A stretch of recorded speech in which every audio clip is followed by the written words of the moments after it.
নমস্কার প্রিয় বাংলাভাষী। আজকের আমরা দেখছি যে হঠাৎ করে বিএসএনএল নিয়ে খুবই আহ, আলোচনা হচ্ছে সারা দেশ জুড়ে। তো এই বিএসএনএল নিয়ে হঠাৎ করে আলোচনার কারণটা একটু আমরা জানব। বিএসএনএলের পুরো নামটা আমরা জানি যে ভারত সঞ্চার নিগম লিমিটেড। 2000 সালের অক্টোবরেই স্থাপিত হয়েছিল। এটা একটা গভর্নমেন্ট সংস্থা, তো ভারত সরকার দ্বারা পরিচালিত হয় এবং সেই সময় যখন বিএসএনএল আসে 2000 সালে, সেই সময় তেমন কোনো প্রাইভেট এজেন্সি ছিল না। জিও তো ছিলই না, জিও তো 2007-08 এলো। তখন ওই কিছু টাটা ডোকোমো, এয়ারসেল, এয়ারটেল, এই টাইপের কিছু, ভোদাফোন, এই টাইপের কিছু ছিল এবং তারা ঠিকঠাক করে কিন্তু মার্কেটকে অতটা ভাবে ক্যাপচার করতে পারেনি। বিএসএনএল কিন্তু প্রায় 70% মার্কেট ক্যাপচার করেছিল এবং দেখেছি আমরা 2001 থেকে 2008 সাল অবধি আমরা 46,600 কোটি টাকার প্রফিট দেখেছি বিএসএনএল দিয়েছে। 2004-05 তো 10,000 কোটি টাকার, সিঙ্গেল ইয়ারে 10,000 কোটি টাকার একটা প্রফিট দিয়েছিল। বাট এই একটা দুধেল গাই, যেটা প্রফিটেবল কোম্পানি ইন্ডিয়ান সরকারের, সেটা কি করে ডুবে গেল সেটা নিয়ে একটু পর্যালোচনা করি। আমরা জানি যে 2007 সালে একটা আমরা দেখি হঠাৎ করে তখনকার টেলিকম মিনিস্টার, ওনার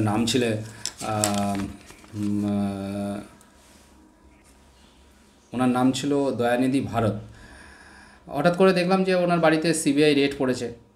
কেন পড়েছে খোঁজ নিয়ে দেখা গেল যে 323খানা হাই স্পিড একটা ইন্টারনেট কানেকশান ওনার বাড়িতে নেওয়া হয়েছে। কেননা ওনার যে প্রাইভেট একটা শান টেলিকম বলে একটা প্রাইভেট টেলিকম ছিল, সেটাকে চালানোর জন্য। আচ্ছা দেখুন তো, গভর্নমেন্টের হাই স্পিড কানেকশান নিয়ে নিজের ব্যবসা চালাচ্ছে, তো সেটা নিয়ে তো একটা হলোই। তারপরে তখন তো একটা জোট সরকার ছিলই, কংগ্রেসের জোট সরকার ছিল, তখন এ রাজাকে আবার টেলিকম মিনিস্টার করা হলো। কিন্তু আমরা দেখলাম যে একটা 2G স্ক্যাম দেখলাম, 1,70,000 কোটি টাকার 2G স্ক্যাম দেখলাম, কি না 1,70,000 টাকা ঘোটালা হয়ে গেছে।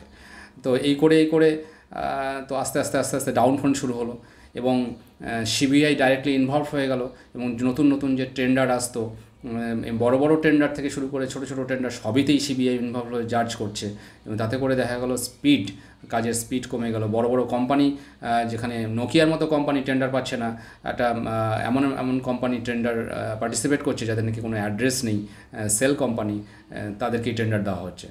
তো আস্তে বিএসএনএল কিন্তু এই করে ডাউনফল হলো এবং সঙ্গে দেখা গেল যে সেই সময় জিওর উত্থান হলো এবং জিও ফ্রি কানেকশান থেকে শুরু করে একটা বেশ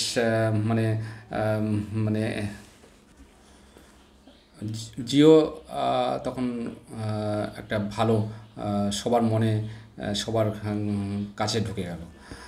তো সেখান থেকে ডাউনফল এবং আমরা দেখেছি যে একটা 93,000 কিলোমিটার একটা বিএসএনএলের একটা কেবল লাইনিংয়ের কাজ বেরিয়েছিল 2008 সালে এবং প্রায় 80,000 কোটি টাকার খরচা হতো, কিন্তু সেটাতেও স্টপ হয়ে গেল এই সিবিআই জাজের জন্য, যে টেন্ডার ভুলভাল হয়েছে এবং যে কোম্পানি টেন্ডার নিয়েছে তার কোনো সেই টাইপের কোনো অস্তিত্ব নেই।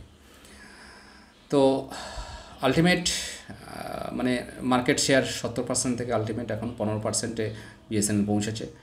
জিও 40%, এয়ারটেল 30%, ভিআই যেটা হচ্ছে ভোদাফোন আইডিয়া থেকে তার 15% হোল্ড করে বসে আছে। এবং এই যে মনোপলি, জিওর যেই মনোপলি এবং জিও যে ডেটার যে চার্জের যে খরচা যে বাড়িয়েছে, তাতে করে আবার আমরা দেখছি যে বিএসএনএল উঠে পড়ে লেগেছে।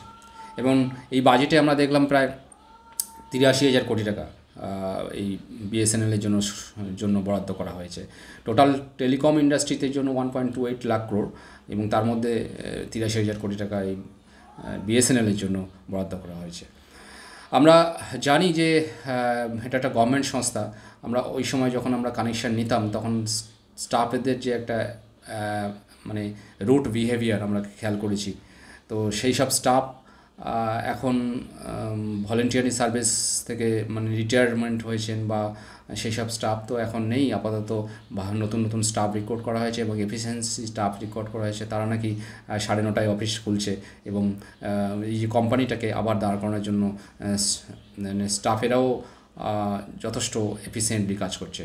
সঙ্গে আমাদের একটা মানে লোকাল পাবলিকের একটা ইন্টারেস্ট আমরা দেখেছি যে প্রায় বিগত 1 মাসে 45 লক্ষ পোর্ট হয়ে গেছে এবং 1 কোটি থেকে 1.5 কোটি কানেকশানও হয়ে গেছে বিএসএনএলের। আমরা দেখেছি যে 1575 টাকায় সারা বছরের রিচার্জের জন্য অফার করেছে। সবথেকে বড় ব্যাপার হচ্ছে যে এই যে মানে 4G থেকে 5G করার যে টেন্ডারটা টিসিএস মানে রতন টাটাকে দেওয়া হয়েছে, 15,000 কোটি টাকার যে টেন্ডার সেটা কিন্তু রতন টাটাকে দেওয়া হয়েছে এবং আমরা জানি টাটার ভরসা আছে, টাটার বিশ্বাস আছে। টাটা কিন্তু এই 5G কানেকশানটা 5G টোটাল যে মানে সিস্টেম ইমপ্রুভমেন্টটা এবছর মানে 2024 সালে করে দেবেই এবং তাতে করে আমরা হাই স্পিড পাবো। অবশ্যই বিএসএনএলকে আবার সেই পুরানো ফর্মে দেখতে পারবো। আর একটা জিনিস হচ্ছে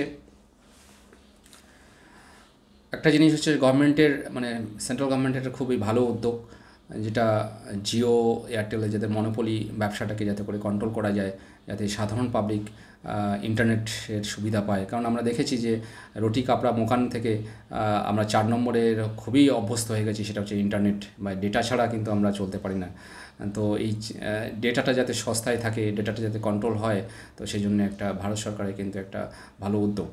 আমরা চাইবো যে আমাদের স্টেট গভর্নমেন্টেরও এই টাইপের কিছু উদ্যোগ থাকুক, যে আমাদের কোম্পানিগুলো আছে, সরকারি কোম্পানিগুলো আছে, তাদের সাবসিডি দিয়ে তাদেরকে বাঁচিয়ে রাখা। আমরা দেখেছি যে এই বিগত 21শে জুলাই একটা বিশাল সমাবেশ হলো এবং প্রতি বছরই হয়, বাট আমরা জানি না যে এই 21শে জুলাই শহীদ দিবস বলে, বাট এই 21শে জুলাই কোন সালের 21শে জুলাইতে কতজন শহীদ হয়েছে, কোথায় শহীদ হয়েছে, সেগুলো নিয়ে কিন্তু আমরা আলোচনা করতে দেখি না। মানে স্টেজে বাইরে থেকে সব আসে, অখিলেশ যাদব আসছে, মানে বিভিন্ন ধরনের তারকারা আসছে, একটা যেন বেশ একটা মানে শহীদ দিবস বেশ মানে সেই এটা আমরা দেখতে পাই না, আমরা বুঝতেই পারি না যে কারা কবে শহীদ হয়েছিল, সেটা নিয়ে কোনো পর্যালোচনা হয় না। আমরা এই দেখছি যে প্রতি পুজোতে মানে 2018 সাল থেকে প্রতি পুজোতে সাবসিডি দেওয়া হচ্ছে প্রতি মানে ক্লাবকে। 2018 সালে আমরা দেখেছি 150 কোটি টাকা, 2019 সালে 180 কোটি টাকা, 2020 সালে করোনার সময়ও 201 কোটি টাকা, আমরা 2021-এ 220 কোটি টাকা এবং 2022-এ 250 কোটি টাকা, 2023-এ 280 কোটি টাকা এবং এবছর কিন্তু ঘোষণা করেছে 365 কোটি টাকা। সব মিলিয়ে দেখছি আমরা এই পুজোর জন্য অনুদান দিয়েছে প্রায় 1646 কোটি টাকা। কিন্তু মানে আমরা বলি যে সেন্ট্রাল গভর্নমেন্ট কোনো হেল্প করছে না, বাট আমরা অনুদান দিয়ে চলেছি এবং আমরা 6 লক্ষ কোটি টাকার ঋণ নিয়ে মাথায় চেপে বসে আছি, যেটা নাকি আর 1 লক্ষ কোটি টাকার বেশি মানে 7 লক্ষ কোটি টাকায় শ্রীলঙ্কা দেউলিয়া হয়ে গেছে। তো আমরা এই অনেক অজানা জিনিস জানি না, তো এগুলো আমরা চাই একটু আমাদের নিজেদের মধ্যে শেয়ার করি, তাই শেয়ার করা।